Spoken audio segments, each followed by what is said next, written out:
Good morning all.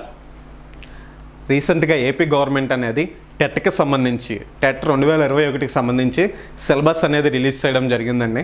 ఆ syllabus మీద చాలామందికి చాలా అపోహలు అనేవి అయితే ఉన్నాయి. సిలబస్ మారింది, సిలబస్ ఎక్స్ట్రా పెరిగింది, బర్డెన్ ఎక్కువైంది, ఇంగ్లీష్కి ప్రాధాన్యం ఎక్కువ ఇస్తున్నారు కాబట్టి ఇంగ్లీష్కి సిలబస్ అంతా మారిపోయింది, ఇలా రకరకాల అపోహల్లో ఉన్నారండి. ఒకసారి అసలు ఇప్పుడు టెట్ 2021 ఇంగ్లీష్ సిలబస్ ఏదైతే ఇచ్చారో ఒకసారి చూడండి.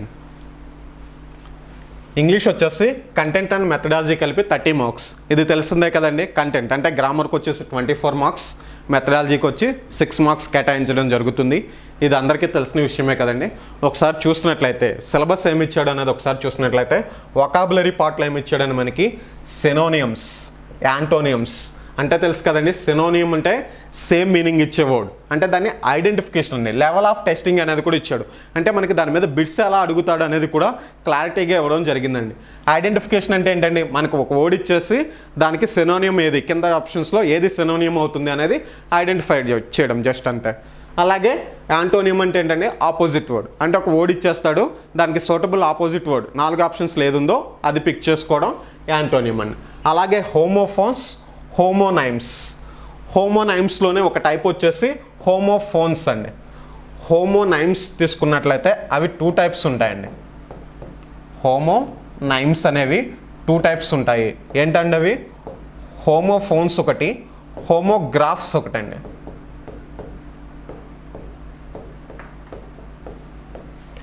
హోమోఫోన్స్, హోమోగ్రాఫ్స్ అనే 2 టైప్స్ ఉంటాయి. హోమోఫోన్స్ గురించి ఇక్కడ సపరేట్గా మాట్లాడుకుంటాము, హోమోనైమ్స్లో హోమోగ్రాఫ్స్ గురించి మాట్లాడుకుంటాము. అసలు హోమోఫోన్స్ అంటే ఏంటి, హోమోగ్రాఫ్స్ అంటే ఏంటి, అది అక్కడ మనం సబ్జెక్ట్లోకి వెళ్ళినప్పుడు డెప్త్గా చెప్పుకుందామండి. ఊరికే చెప్పడానికి చూడండి. హోమోఫోన్స్ అంటే ప్రొనౌన్సియేషన్ సేమ్ ఉంటుందండి. సపోజ్ ఇప్పుడు ఎస్ఈసి అన్నాం అంటే చూడడం, ఎస్ఈఎస్సి అంటే సముద్రం, అంటే అక్కడ ప్రొనౌన్సియేషన్ ఏముందండి, రెండింటికి సేమ్ ఉంది. ఎస్ఈఈ అన్నా సిఏ అంటున్నాము, ఎస్ఈఏ అన్నా సిఏ అంటున్నాం, మీనింగ్ డిఫరెంట్గా ఉంది కానీ ప్రొనౌన్సియేషన్ అనేది సేమ్ ఉంది. వాటిని హోమోఫోన్స్ అంటామండి. మరి హోమోగ్రాఫ్స్ అంటే ఏంటి, స్పెల్లింగ్ సేమ్ ఉంటుందండి, మీనింగ్ డిఫరెంట్ ఉంటుంది. ఎల్ఈఏడి లెడ్ అండి. లెడ్ అనే మెటల్ గురించి చెప్పడానికి ఎల్ఈఏడి యూస్ చేస్తాము. ముందున్నాడు, లీడ్లో ఉన్నాడు, ఎల్ఈఏడి లీడ్, మనకంటే ముందున్నాడు అని చెప్పడానికి కూడా ఎల్ఈఏడి లీడ్ యూస్ చేస్తామండి. అంటే రెండింటికి సేమ్ స్పెల్లింగ్ యూస్ చేస్తున్నాం కానీ కాంటెక్స్ట్ని బట్టి మీనింగ్ మారుతుంది. అలా సేమ్ స్పెల్లింగ్ యూస్ చేసి మీనింగ్ మారే వాటిని హోమోగ్రాఫ్స్ అని చెప్తాము. అలా కాకుండా ప్రొనౌన్సియేషన్ సేమ్ ఉన్న వాటినేమో హోమోఫోన్స్ అంటాము. వాటి గురించి ఇన్డెప్త్ అనేది మనం టాపిక్లోకి వెళ్ళినప్పుడు మాట్లాడుకోవడం జరుగుతుందండి. అవి హోమోఫోన్స్, హోమోనైమ్స్ గురించి. నెక్స్ట్ స్పెల్లింగ్స్ తెలిసిందే కదండి.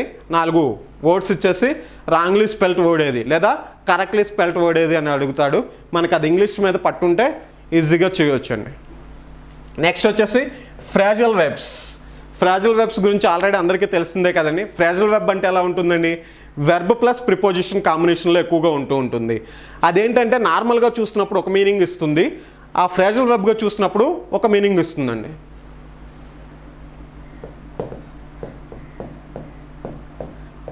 టేక్స్ ఆఫ్టర్ అని ఉందండి. టేక్స్ అనేది వెర్బు, ఆఫ్టర్ అనేది ప్రిపోజిషన్. మనం జనరల్గా చూస్తే టేక్స్ ఆఫ్టర్ అంటే ఏంటండి, తర్వాత తీసుకోవడం. టేక్స్ అంటే తీసుకోవడం, ఆఫ్టర్ అంటే తర్వాత. టేక్స్ ఆఫ్టర్ అంటే తర్వాత తీసుకోవడం అనేది జనరల్ మీనింగ్. కానీ టేక్స్ ఆఫ్టర్ అనే ఫ్రాజల్ వెబ్కి మీనింగ్ ఏంటండి, పోలి ఉండడం, రిజంబుల్ అని, పోలి ఉండడం.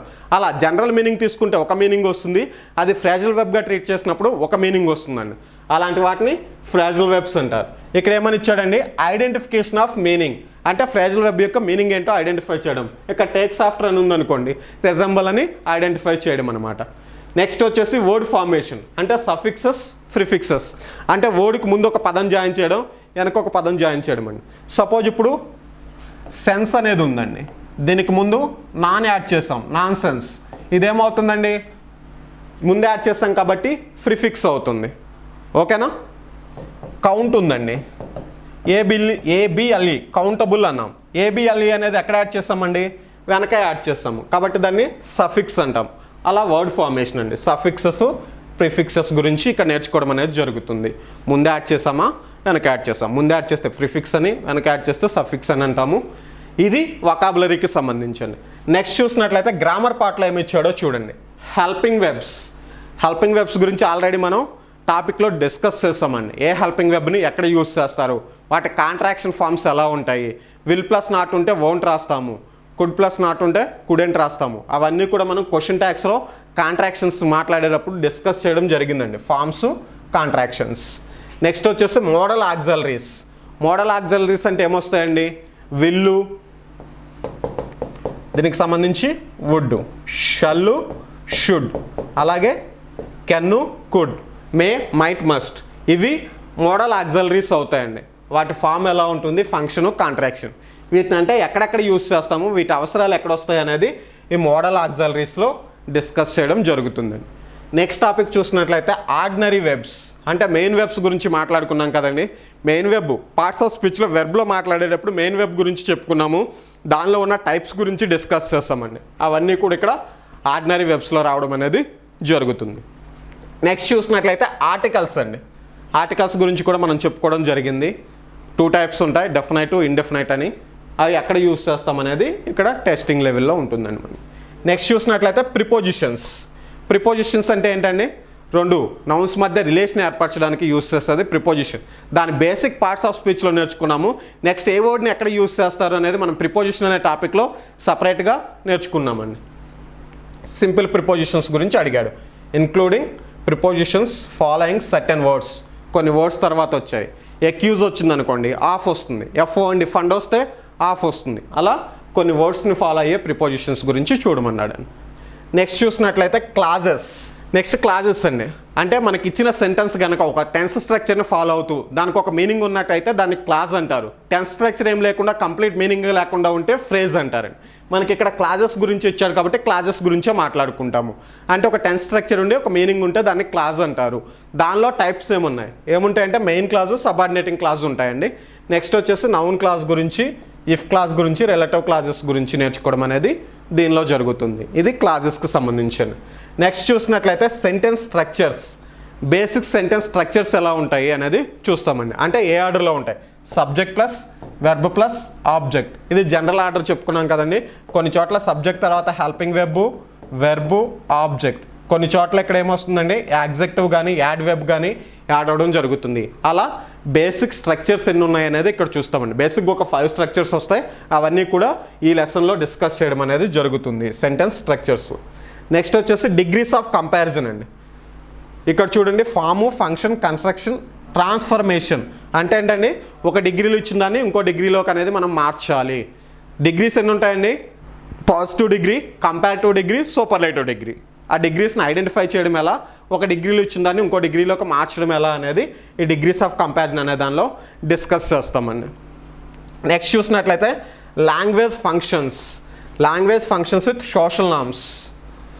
అంటే అసలు మనం లాంగ్వేజ్ని ఎలా యూస్ చేస్తాము, అంటే మనం విష్ చేస్తున్నామా, లేకపోతే కంగ్రాచులేట్ చేస్తున్నామా, లేకపోతే మన యాంగ్జైటీని చూపిస్తున్నామా అనేది తెలియజేయడం అండి. అంటే లాంగ్వేజ్ని మన ఎక్స్ప్రెషన్స్లో ఎలా యూస్ చేసుకుంటున్నాము అని చెప్పడానికి లాంగ్వేజ్ ఫంక్షన్స్ అనేది యూజ్ అవుతుంది. క్వశ్చన్ ట్యాగ్స్ అండి. క్వశ్చన్ ట్యాగ్స్ గురించి ఆల్రెడీ మనం మాట్లాడుకున్నాము.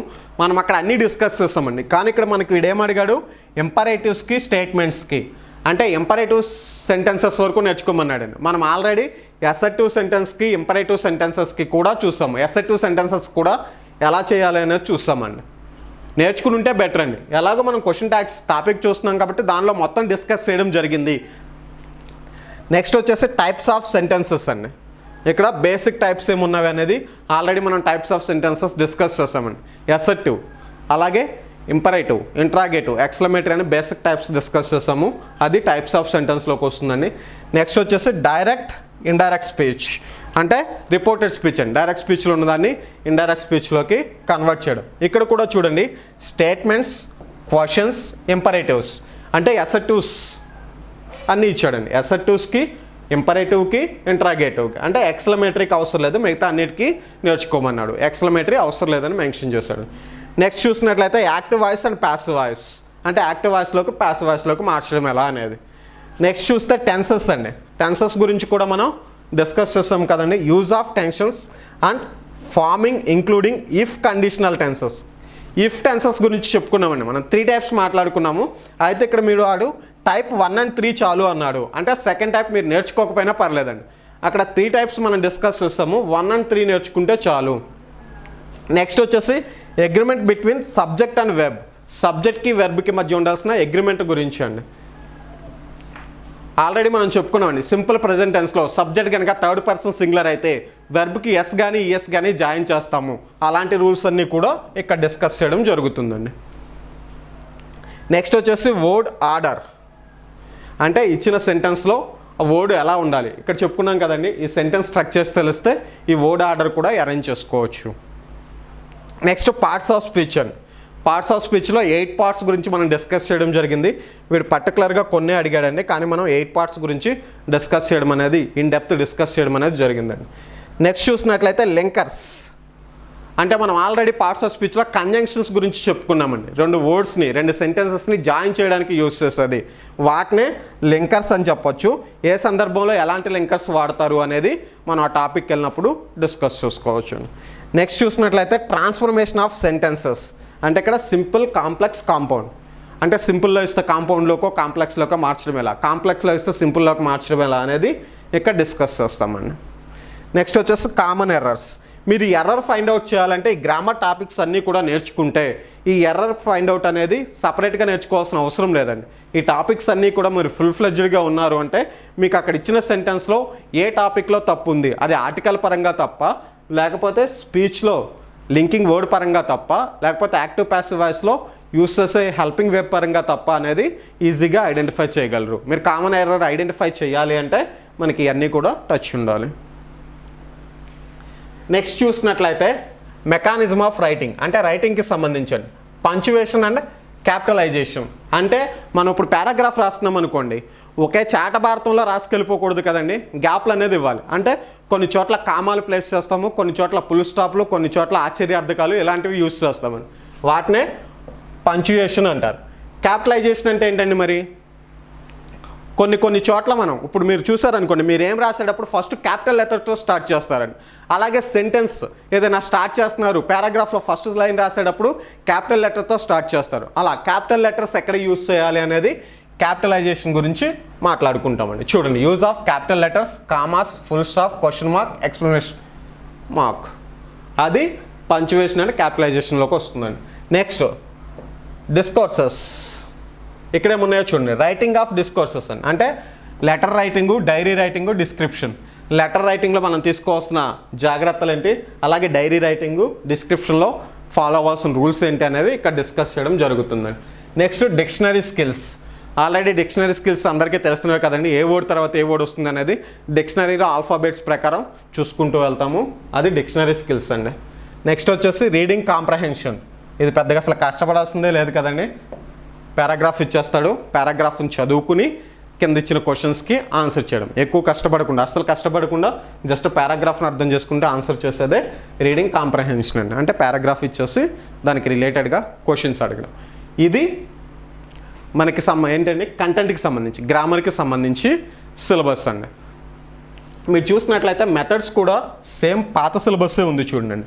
ఒకసారి మీరు కావాలి అంటే 2018 సిలబస్ అనేది మీకు నెట్లో అవైలబుల్ ఉందండి. ఇప్పుడు 2021 టెట్ వెబ్సైట్ ఎలా ఉందో 2018 టెట్ వెబ్సైట్ కూడా ఉంటుంది. ఒకసారి అక్కడికి వెళ్ళి మీరు సిలబస్ డౌన్లోడ్ చేసుకుని దీన్ని పక్కన పెట్టి కంపేర్ చేసి చూసుకోండి. సిలబస్లో ఎలాంటి మార్పు లేదండి. నేను మాట్లాడేది ఇంగ్లీష్ గురించి. ఇంగ్లీష్ సిలబస్ వరకు ఎలాంటి మార్పు లేదు. మీకు 2018లో ఏ టాపిక్స్ అయితే ఇచ్చాడో అవే టాపిక్స్ ఇచ్చాడండి. కావాలంటే ఒకసారి మీరు చెక్ చేసుకోండి. లెవెల్ ఆఫ్ టెస్టింగ్తో కలిపి కూడా సేమ్ ఇవే టాపిక్స్ మీకు 2018లో కూడా ఉన్నాయి.